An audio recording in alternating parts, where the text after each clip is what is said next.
this, I think, as I was just telling Lugo on the way over here, that's Lugo, by the way. Thank you for escorting me over. Just how much I enjoy coming to a college campus like this to do a show like this. So intimate and just so cool. So because this is so intimate and so cool, I figure, and this is a panel, so to speak, on Kill la Kill and on BlazBlue. But because this is so intimate and there's just a few of us here, I think this is a good opportunity for us just to have an open conversation with each other, and we can really talk about whatever we want to talk about. Before I jump in, I am going to just let you know who I am, in case if... Can we record? Yeah, some folks may not be familiar with some of my work. You're Xingke. Xingke and Code Geass. Absolutely. Bleach is the one I watched. Yeah, he's Grimmjow too. That's another good one. But I gotta give Code Geass its props because I love Code Geass. Oh, I do like that too. Yeah, That's a he was good one. Xingke. I did not know that. Wow. Okay, so I'm I love gonna that one too. pull up my Wikipedia. So we do have permission to record you if you want? Yes. Yeah, you can. It's he is the close in Kill la Kill. I watched that too. Yes.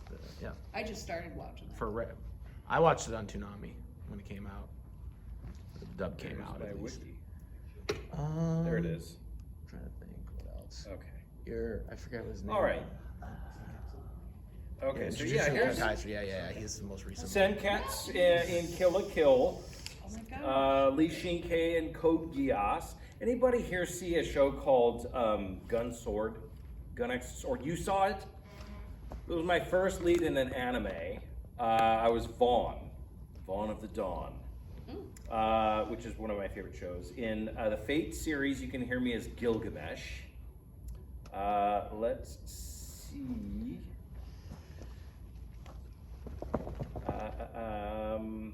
Blue Dragon, Naruto, Bleach. You're in Naruto? Small part. Fukusuke. Yeah. Oh, I know who it is. You do? I do. I'm a Naruto card. I love That's Naruto. awesome. Yeah, I played Fukusuke.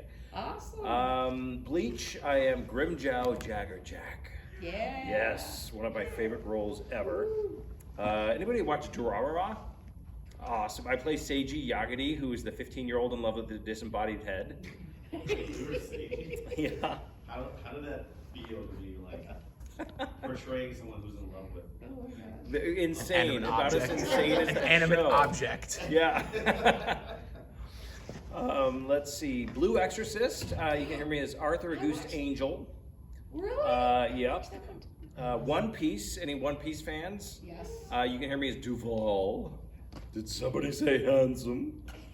Let me see here. We've got JoJo's Bizarre Adventure. Oh. I am the narrator in JoJo. Let's see. Bungo Stray Dogs. You can hear me as Oda. Sanosuke. Hunter x Hunter. You can hear me as Finks. 2011 one. All the most recent Yeah, Hunter x Hunter. 2011. Let's see. The Seven Deadly Sins. You can hear me as Esterosa and Mael. No way. Yeah, Watching that. Yahweh. Oh my Let's see. Cells at Work. Did anybody watch that show? A couple of you did. My memory cell. Let's see. And then Jujutsu Kaisen, which is super popular right now. You can hear me I as love it. Kento Nanami. Mashly. Anybody watch Mashly? I'm Claude. I started to watch that. Let's see. And then video games. You can hear me as Robin in Fire Emblem.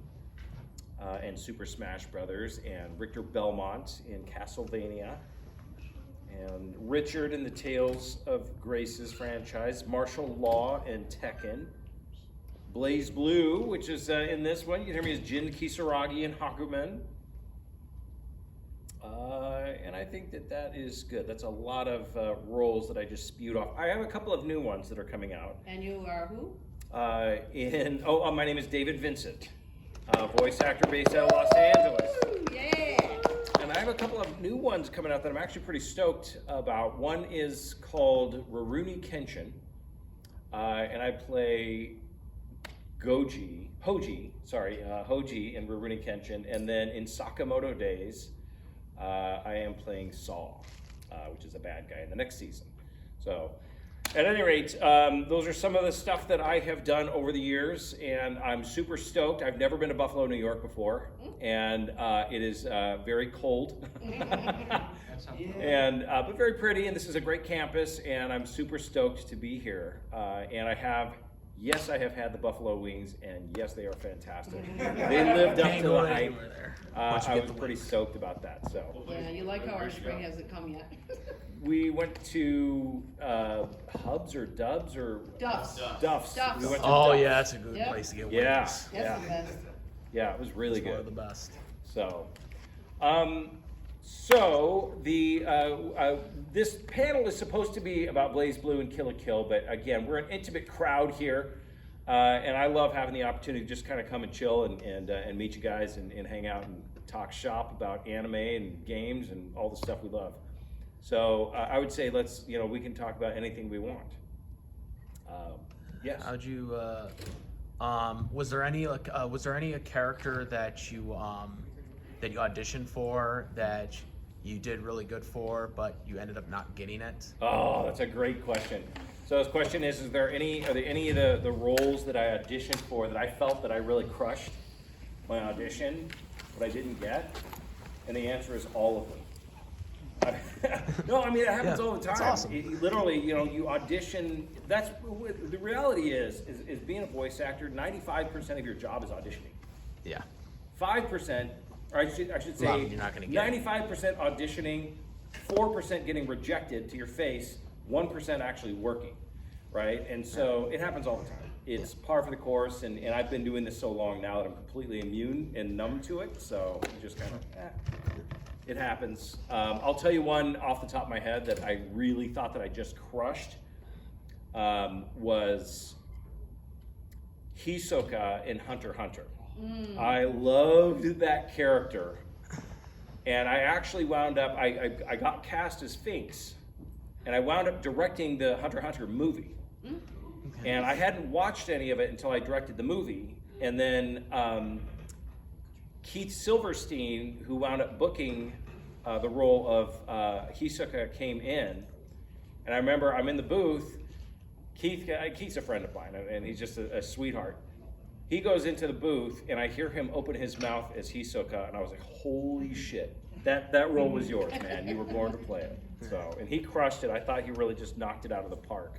Was that a situation where it's like you auditioned for that specific character, and it's like they didn't give you that one, but like they looked at the cast of like the characters and were like, this one your voice would fit better for that character? It happens all the time. Exactly. Was that a situation with that, or was it happens. You know what? That's an interesting point. For that is particular that one. a lot of times is they'll hear your voice and they're like, this person is for this character. I can hear this person as this character.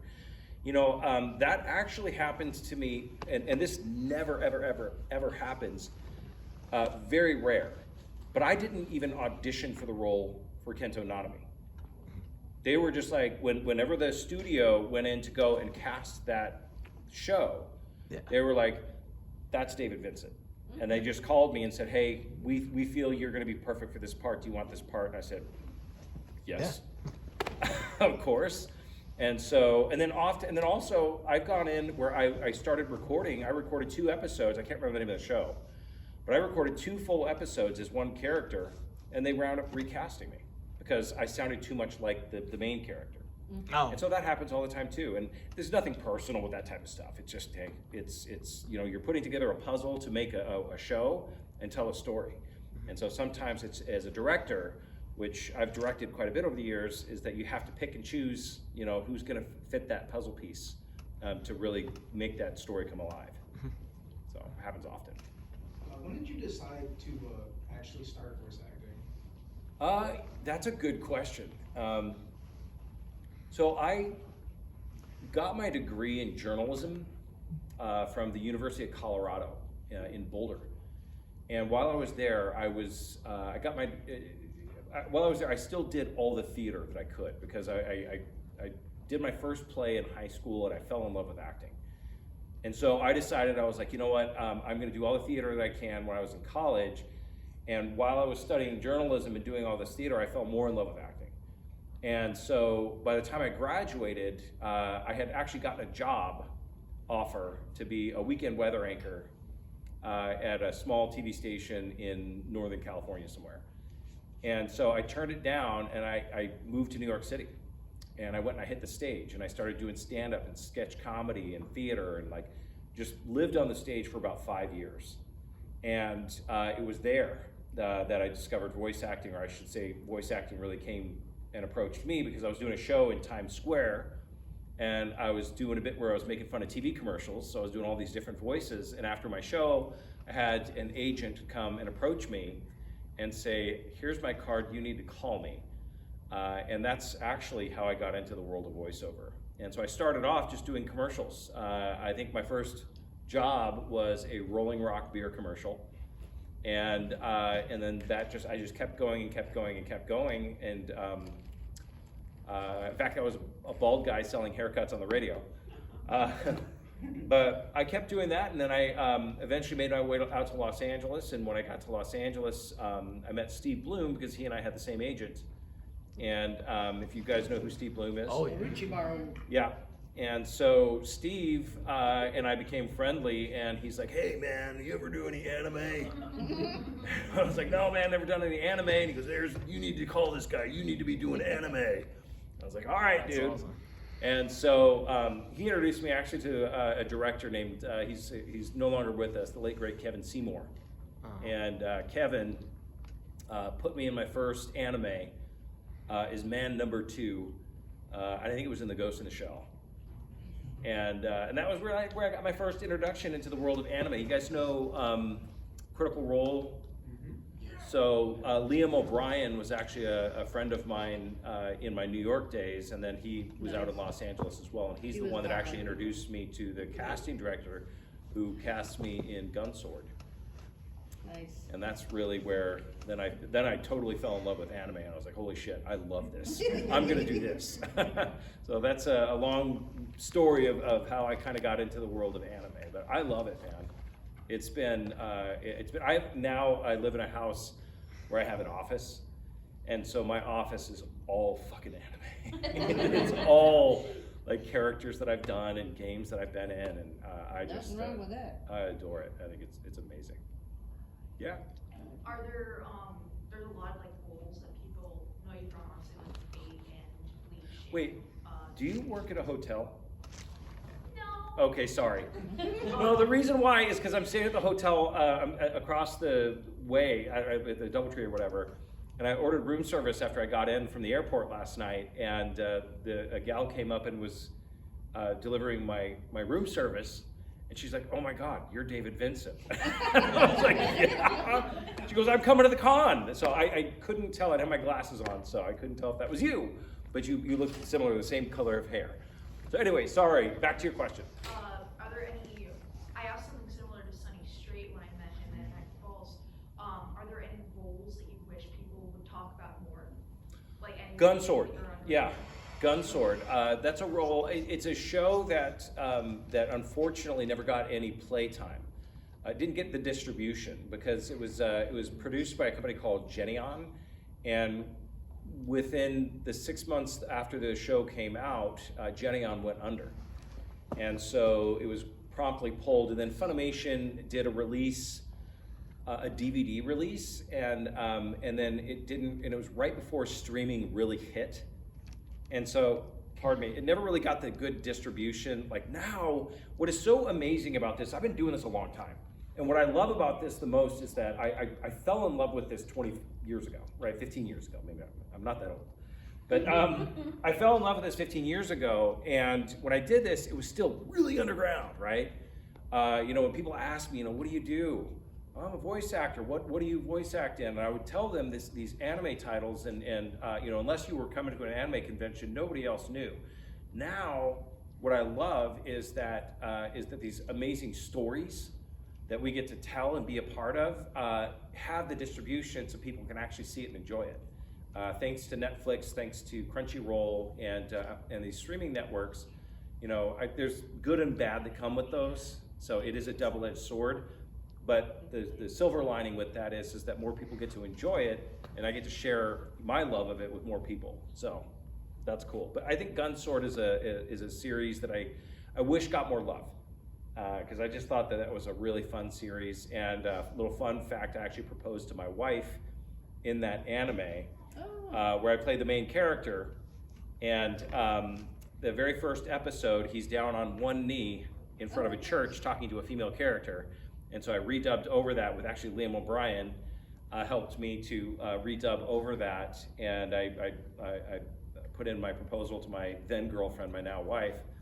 And I brought a little DVD, and that's how I proposed to her. And then the Japanese caught wind of it. They liked it so much that you included it as a DVD extra. So if you ever want to see that, yeah, you can see me propose to my wife. Pretty cool. That's awesome. But that's a good one. So I highly recommend it. Yes. Oh, Sorry. no, I'm sorry. Is there a process you have when trying to figure out a role for a character you do want to audition for? Yeah, there is a process. So what I do when I'm getting ready to audition for a role is normally what you're going to get is you'll get the dialogue of what the character's going to say. You know, you're going to get the lines, which is the pretty obvious part. But they're also going to give you a character description, which is going to tell you, hey, the character's in his mid-30s.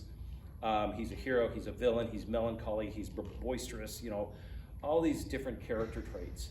And so what I do is I take a look at these character traits and who this character is, and that backstory, and then I take that dialogue. And when you're acting, anytime you're saying, you never want to open your mouth as a voice actor, especially without purpose. And so I'll take that with the dialogue, I'll take that that character breakdown, and you really want to figure out why they're saying what they're saying. Why? What do they want? What do they want with what they're saying?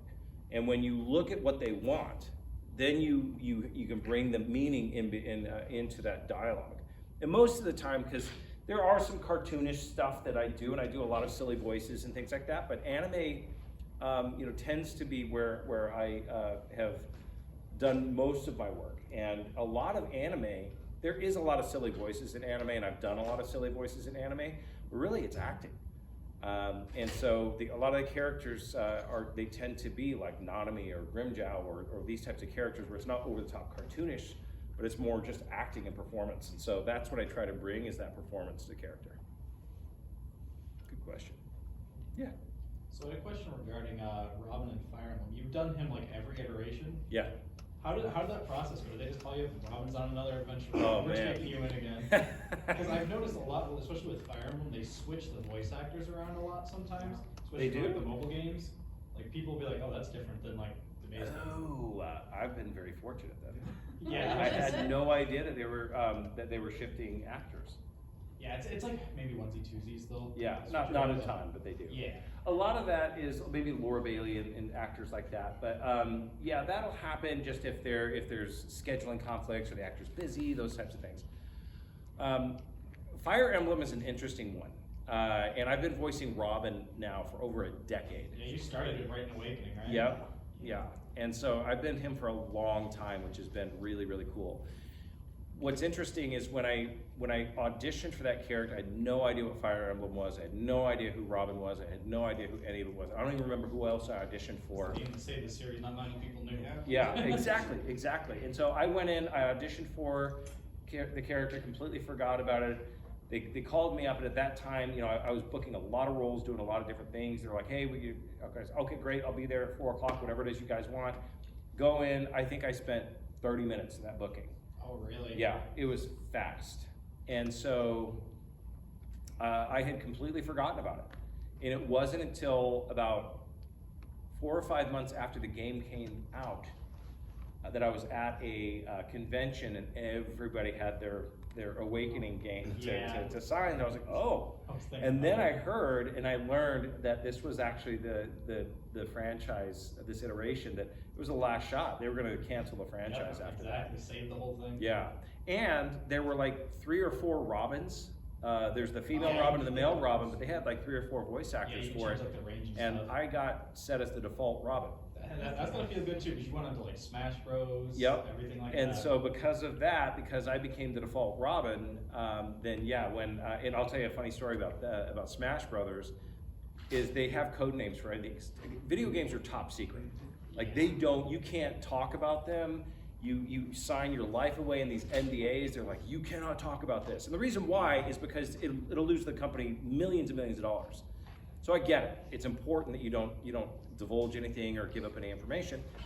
And so it's so funny when Robin got brought into Smash Brothers, it was so top secret that they're just like, you're coming in studio. They're like, we have a project A for you, and that's not unusual. Everything's top secret, so you just don't even know what the name of the franchise is. So you're coming in for project X. Okay, I'll be there. And I go in, and I see some familiar faces in the studio, and the director is a director that I had worked with, and she looks at me and she's like, "You know what you're here for, right?" I'm like, "Nope." And she's like, "Hint, hint." And then she showed me the screen, and Robin was on it. I was like, "Oh, cool, another Fire Emblem." And she goes, "Nope." And then there was all of these producers in from Japan for Super Smash Brothers, and she's like, "Robin's going to Super Smash." And I'm like, "Get out of town." I had to sit on that for 2 years. So you gotta be quiet with Yep, that. I had to be quiet about that for 2 solid years. I couldn't say a peep. And so I was so excited that he was going into Smash. And then I had to do the same thing for Robin, or for Richter Belmont in Castlevania. Oh, yep. And had to sit on that for 2 years, or for a year after that, because Richter came out after Robin. So, yeah, it's awesome. You just kind of get a call every once in a while, every year, or maybe every other year, whenever it is. Sometimes there's long periods of times, and sometimes it's back to back. But you just kind of get an email. You used to get the phone call, but now you get an email, and you get to go into the studio and do a little time to tip the scales. That's what I was hearing. So, Is it fun yeah. doing all those grunts? I know Smash is a lot of like grunting and Oh, it is. That's a big part of voice acting that people don't think about. Is just a lot of it's Or screams. or the screams, or the death yells, getting killed, all of that fun stuff. So, super fun. Anybody have any questions? I've heard one of the harder things to do is laugh in character. Oh, that's easy for me. Yeah. Some people do. I'm directing, and I've had to coach actors to laugh. And it can be challenging for some talent. For me, it's a piece of cake. Laughing, crying, like all that stuff, I'm like dialed it in. So, but yeah, some talent do have, some actors have a little more of a challenge doing it. And it just takes practice. With anything, you just got to practice it. Good question. Yes. When you're invited into a project, do you have to pitch different versions of the voice, or do they just like say, go for it, do whatever you like?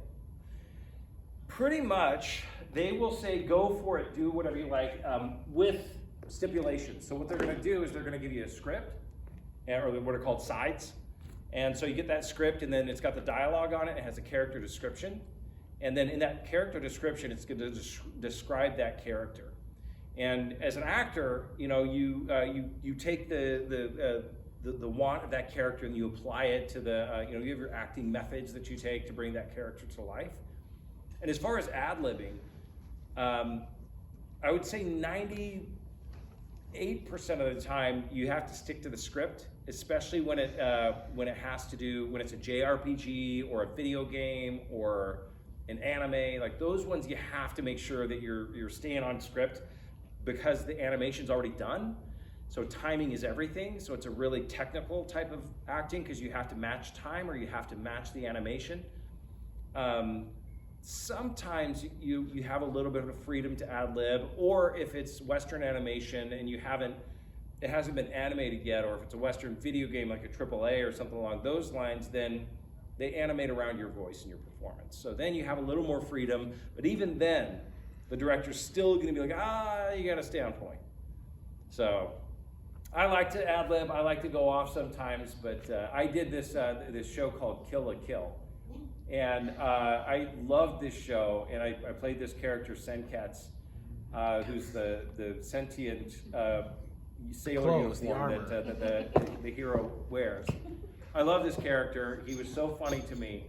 And there's an episode, it's episode 17, which is the recap episode. So the recap episode is kind of a standard anime formula where they recap the series up until episode 17. And so it was a really funny take on it, where they had me sound like the Micro Machines guy who was talking a mile a minute, recapping the episodes. We did 17 episodes in 30 seconds. And at the end of it, I ad-libbed this big gasp of air, like he was out of air, like, you know? And the studio just lost it. They thought it was hysterical. And the producer from Japan was like, no. So it happens. So you got to stick to their script and kind of do what they want. But they appreciated the ad lib. Anybody else have any questions? To touch on that, because I know with like anime, obviously you can watch the scene and stuff like that, and kind of see how the character's mouth is being like animated and whatnot to match up with it. Yep. Sometimes with video games, like how much harder is it when you don't have like really anything to go off of and you have to just read the script? For video game acting, it's actually easier. It's easier if you don't have the animation already done, especially for a video game. And the reason why, where are you guys going? I'm just kidding. I'm totally kidding. I'm totally kidding. I'm in the middle of my lecture. But video game voice acting, what's cool about that is that you don't have the context. Like I just described the character's traits and all that other stuff. And then when you're doing an anime, you get the context of what's going on. You've got, you can read ahead and you can see what's happening in the script. For a video game, essentially, you have an Excel spreadsheet. You have no context as to why you're saying what you're saying, so you rely 1,000% on the director to tell you why you're saying what you're saying and what's happening. And so, for the ones that are not already animated, you have a lot more freedom with your performance because you're not constrained by those time frames, right? So you can say, "I'll kill you," right? In a Western game, a AAA game versus "I'll kill you," right? Because you have to time it to make sure that it fits the animation that's already done. And so there's just a lot more freedom, especially when it comes to video games, with stuff that has not been animated yet. That's a really good question. So if it is animated though, obviously, as you said, it's probably a little bit harder to do because of the timing. It takes a little more skill. Yeah. It's more technical, I should say. It's a more technical form of acting because first and foremost, you got to give a believable performance, right? I don't know if you guys remember back in the day. You guys might be a little bit young for this, but back when I first got into this industry, right? A lot of the English actors used to get a lot of hate just because they were less than the Japanese counterparts. Still, Yep. anything. Oh, it still happens. Still happens, right? It's Yeah, kind it of still bold. happens. And so a lot of that is, there's two reasons for that. Number one is because you listen to it in Japanese first, that's the voice that you've associated, you've married that voice with that character, and anything different is going to throw you off. I do the opposite. The second is that back in the day, now the talent that are voicing these characters now are the cream of the crop, right? Back then, anime was so underground.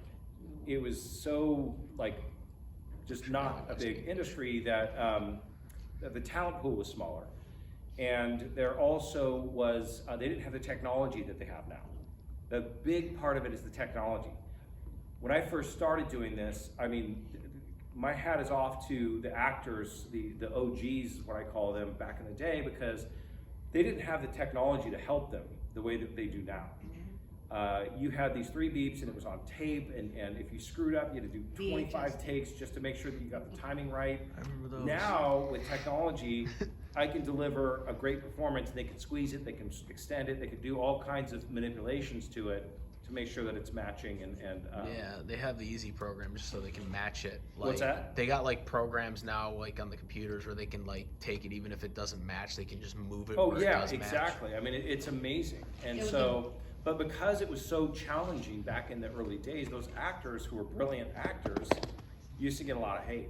oh, their performance sucks and whatnot, but no, you don't understand is how challenging it was for them to actually deliver that performance to an English-speaking ear 25 years ago.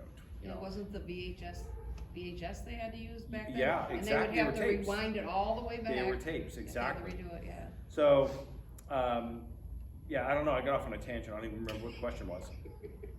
You answered it. Yeah, I'm sure I did. But yeah, I mean, now the technology is amazing. Like, it's incredible. You can squeeze, you can shrink, you can do all kinds, shift it around, and we can knock out episodes. Now they have what are called simuldubs, where back in the day, you had a show that was out in Japan for like a full year, and then 2 years or 3 years it would take before it got an English dub. And then now we do simuldubs where it comes out in Japan the next week, it's coming out in English. Nice. And so English has become much more widely adopted, which I'm happy about, it's good for me. It's become so much more widely adopted in the United States and in North America and really around the world for the English-speaking audience. We have a much substantially higher or larger audience now than we've ever had. So it's pretty cool. Yeah. Is there any stories from like when you got the Code Geass role for Xingke, or? Oh yeah. So Code Geass, that was with Kevin Seymour, the gentleman that I mentioned earlier. So yeah, Kevin Seymour, it's so funny because I've been in this industry so long now that nobody intimidates me. I've met probably every celebrity under the sun. So I just don't get like very intimidated by people anymore. And so, but Kevin Seymour, for whatever reason, used to intimidate the hell out of me. And he was the one that was directing Code Geass. And I think it was probably because Kevin, I'll tell you a quick story before I tell you about Code Geass. Kevin Seymour, because when Steve Bloom introduced me, and I called him up, he's like, have you voice acted before? And I was like, oh yeah, man, because I had been voice acting for years at that point. I just had never done anime. I had never done the 3 beep system or any of the technical stuff. So I went into the studio that day, arrogant. And he goes, you know what you're doing? I was like, yep. You go into the studio, I'm behind the microphone, and they have this thing with a series of beeps that you do, and then you start acting. 3 beats. 3 beeps go by. I didn't know what the hell I was doing, and I just stood there. He's like, what are you doing? And so then he took mercy on me and actually taught me the process for dubbing and for ADR. And so at any rate, Kevin was the one that cast me as Li Xingke in Code Geass. And so I got to work with him. That was the last project that I got to work with him on before he passed away.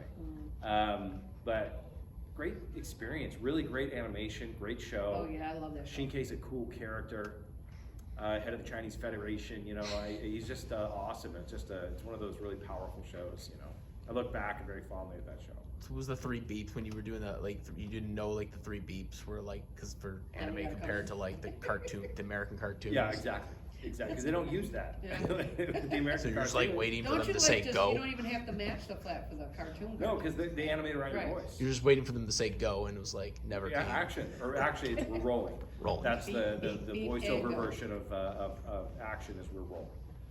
So, yeah, it was funny. He took mercy on me. Anybody has? Yes. Do you have any Blaze Blue dubbing stories? Yes, I do. Blaze Blue is another one of those ones that I didn't audition for. They were like, Jin Kisaragi's batshit crazy. David Vincent would be perfect for him. So he was great. I first went in and her name was Christy Reed, or is Christy Reed. She now directs like big Western animations. But I went in and Christy was the one that really introduced me to the character and really helped me to understand just how the relationship between him and Ragna the Blood Edge and Hakumen and what I loved about the first round of Blaze Blue was just how crazy Christy encouraged me to go. She was like, go nuts with him. Like, go take it as far as you He want. has his moments. Yeah, That's exactly. why I like the dub so much. It's just so unabashedly, just hyper. Thank you. And so I loved it. I just had a blast with him, you know. I'm so and sad then, there wasn't a central fiction dub. Yeah, What's that? I was gonna ask a question similar about Central Fiction in a bit, because I'm pretty not happy about that. Oh, I don't, any of us are. Yeah, I remember Patrick tweeted out like, you know, some fan was talking about like, is Central Fiction the final game gonna get dubbed? And Patrick's like, is the game out already? And they were Yeah. like, yeah, it's already out. He's like, I didn't even know. Yeah. So It's they not only, the the last same. game only got dubbed in Japanese. So. Yeah, it was there was a lot of unhappy the actors were all unhappy too, because we love the game just as much as you do.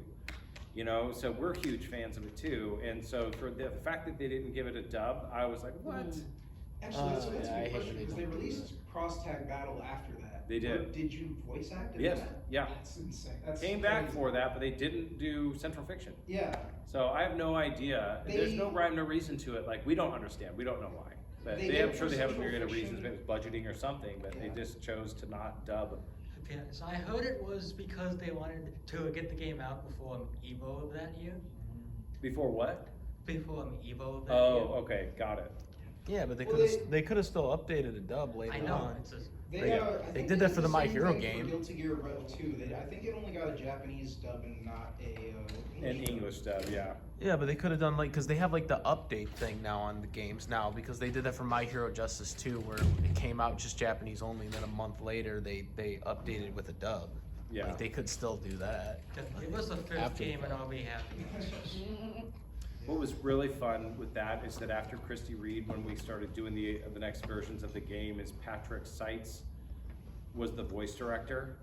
And so he and I got to play with each other when I was recording that voice, all that back and forth, having him direct me made it twice as fun.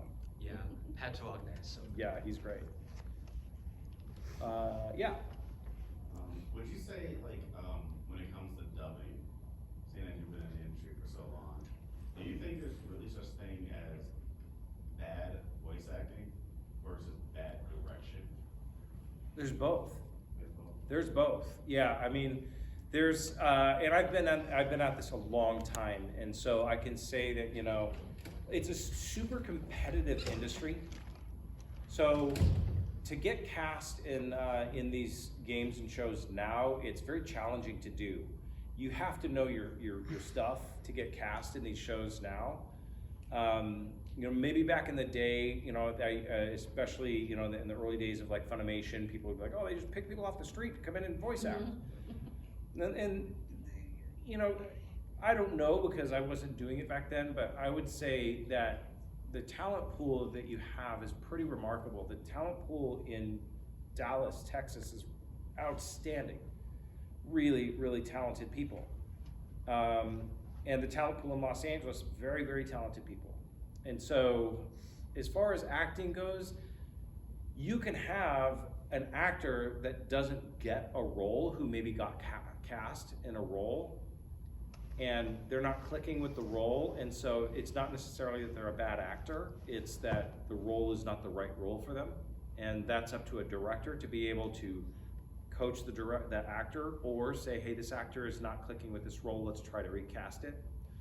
You can also have a bad director where you have, and some actors are just shitty actors, just not good.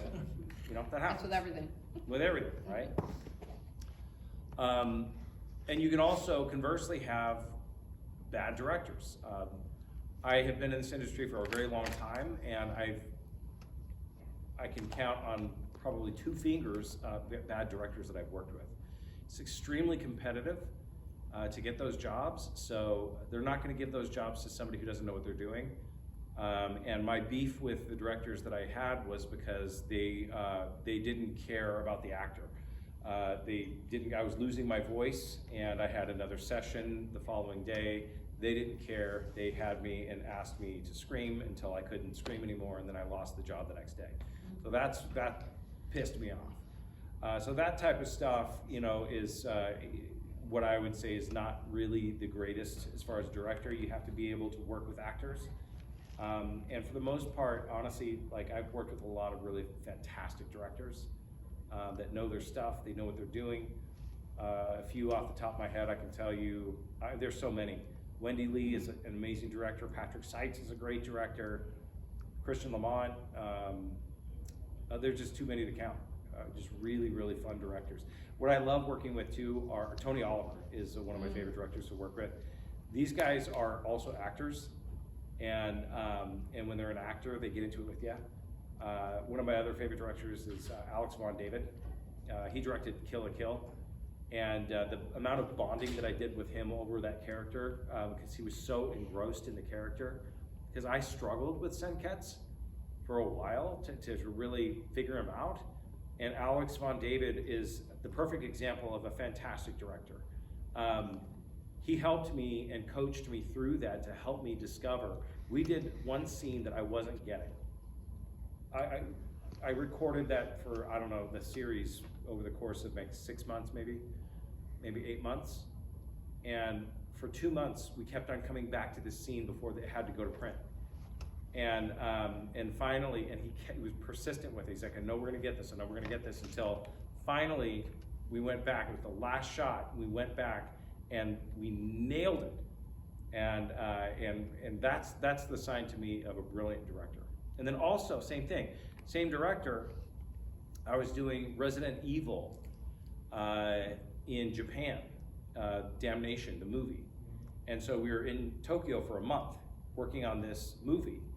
And we had the Japanese director for his motion capture, and then you had Alex Von David, who was the English, to come in and make sure that things were marrying up to an English-speaking ear or audience. And there was a lot of back and forth between the Japanese director and Alex was persistent because the dialogue was written by a non-native English speaker, and it was super clunky, and it was super awkward the way that the translation was coming through. And the director did not want to budge. He wanted it that way, and Alex came in and was very persistent in helping them to adjust that language. And honestly, it turned out to be one of my favorite projects that I've ever worked on. The Japanese director was phenomenal, and Alex Von David was phenomenal. And so, again, just being able to take what initially was a disagreement that lasted for days and days and days, and then for them to be able to come back and with this persistence circle back around and bring it all together, that's a great director. Good question. Somewhat going off of that, this one I find a little bit more amusing because I've heard other actors talk about it. Has there ever been a time when you've done multiple takes for a role and then you feel like you nailed like a specific take, but then you watch back the final production and they used a take that you didn't think all the was time? Yeah. I did a video game, and I don't remember what video game it was, but like I don't get the opportunity to game that much because I just don't have enough time. But I'll often go back and I'll watch YouTube clips, playthroughs and whatnot, just to see how the performance looked. And there was one character that I did, and they sped up my voice. And so I sounded like a chipmunk in the playthrough, and I was like, oh my gosh, okay. Yeah, so they'll do that sometimes. They'll manipulate it, or they'll use a take that you didn't want them to use. As a matter of fact, JJK, there was a line that I wanted said, and then when it went to air, they changed it. They went with another take, the one that I wanted. That happens all the time. It's no big deal. It's not. It's just it's funny when I do see like because there's a few voice actors now that like actually stream and stuff like that, and they're playing like or watching over something that they have been in, and then they listen to the line like that wasn't the line. That was the best one that I did. Why did they use that one? Yeah, that happens all the time. I think I've only got time for maybe one or two more questions. So if anybody else, yes. Did you get a chance to interact much with Japanese voice actors? I have, not a lot, but I have in the past. As a matter of fact, Gunsword, my Japanese counterpart, we did a convention together, so that was really cool. I'm still trying to meet the Japanese Grimmjow, and so, but it's been 15 years, and I still haven't met him. So, yeah, not as much as I'd like. Anybody else? Yes. I had a question about who has the final say and like oversees translation?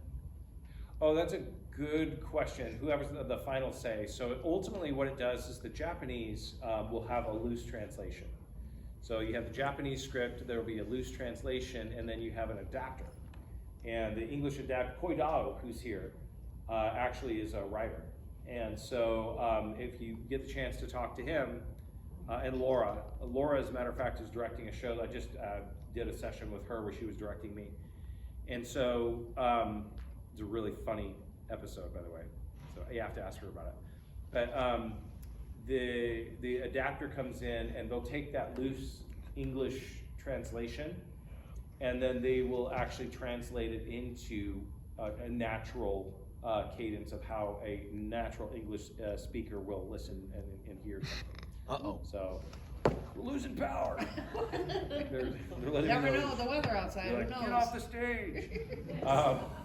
So yeah, it's a series of people that do that, and then oftentimes even in the studio after the adapter has written the script, they'll do rewrites all the time, because the dialogue is too long or short or whatever, and you have to fit it to the animation. So, all right, that's The my cue. Undertaker's coming. Undertaker's coming, yep, here comes Yeah. the Undertaker. Is anybody going to be here tomorrow? Cool. So tomorrow, I think at 12:30, I have got my David Vincent voice acting tryout panel, and it is super fun. It's my favorite panel that I do, and I hope you come. And so it's fun because I've got scripts, and I will be inviting people on stage to act, and I'll torture you, and I will wind up killing you. So I highly recommend coming tomorrow because you have to have a death yell. So I'm super stoked to be here, guys. I'm going to be hanging out. I'll be around, and then I'll be down in the dealer's room signing autographs. If anybody's interested, please feel free to come up and say hi. You're you not taking obligated pictures? to get an autograph, but come up and say hi, and I'll be around all weekend. Yes? Are you taking pictures? I am taking pictures as well. Okay. So, absolutely. Awesome. Well, thanks for coming out, guys.